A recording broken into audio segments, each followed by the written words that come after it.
Part-time work can be a great way to either transition to retirement, enjoy more time with the family while you still have a paycheck coming in, but it does change your pension a little bit, and it can be confusing on what are eligibility versus computation rules. And if you think this might affect you, then stay tuned for this FERS Federal Fact Check. Hi, I'm Micah Shilanski, and we have a great question that came in from Martha about one of our YouTube videos we put together, and albeit probably some ambiguity we had in our video, and so wanted to take some time to make sure we clarify that. Martha did go ahead and call in with her question, which is fantastic. Listen to what she has to say. Yes, my name is Martha, and I tune into as many of your podcasts as I can for your valuable information. But I have a question regarding part-time work. Previously, I thought that each year of part-time service counted as a full year towards my years of creditable service. But I was listening to a recent podcast by JT titled How to Ensure All Your Years Count Towards Creditable Service. And at around timestamp 4 minutes and 14 seconds, he says something that goes against what I previously thought. So I have several years of part-time work. I thought I could retire at my minimum retirement age in 30 years, even though I have all those years of part-time work, as long as I paid FERS and FICA every year, of course. But he makes it sound like it's more of a proportional thing with the creditable years of service. I do plan on hiring your company to do my retirement application processing about a year before I retire, but now I'm not sure when I should be contacting you for that process. Can I get some clarification? I do appreciate your help. Thank you. Martha, that is a wonderful question. Thank you so much for calling in with it. And thanks for the great comments. I really appreciate it. One of the things we strive to do is put out great information, but albeit sometimes that can be a little confusing. And I really appreciate you guys writing in with comments and calling in with questions, being like, hey, could you clarify this just a little bit? And so let's talk about that comment that JT was making with regards to creditable service and how it's going to work with our retirement. So let's talk about your creditable service and how it's going to work. And let's go through with an example. Let's say, Martha, as your example, right? Let's say you had 30 years of service, which is fantastic, by the way.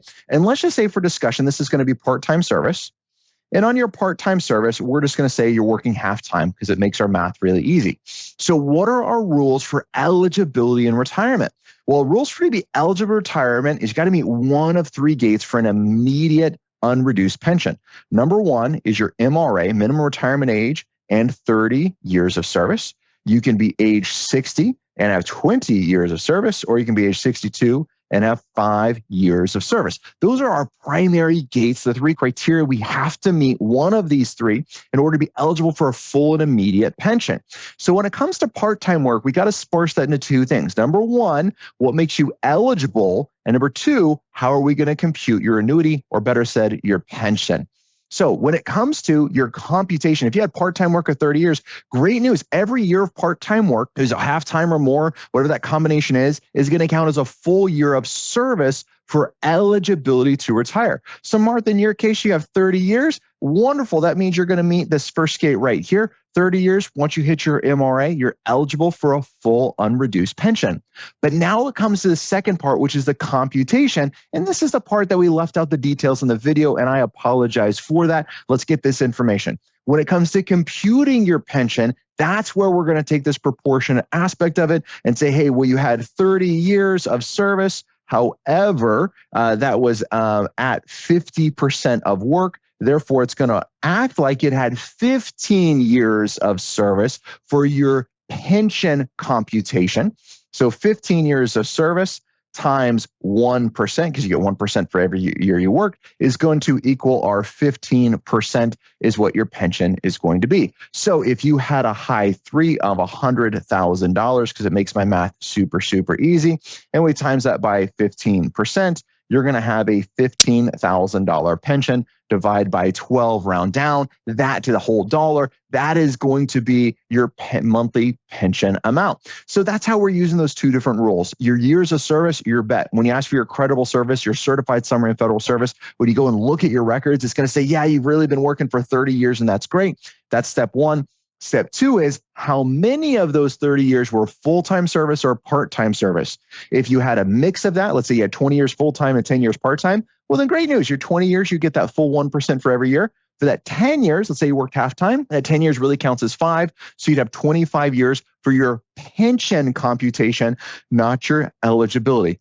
Martha, I hope that sheds a little bit more light on this topic. If you have questions like this, then pick up the phone, give us a call, leave us a question. We'd love to hear your voice. We'd love to answer the questions that you have. If you think it might be a little more detailed, you want a little more one-on-one help, then reach out to us. Our job is to help transform the lives, help another 1 million federal employees with retirement. And sometimes that means you need to pick up the phone and call so we can hear your personal situation and see if we can help. Till next time, happy planning.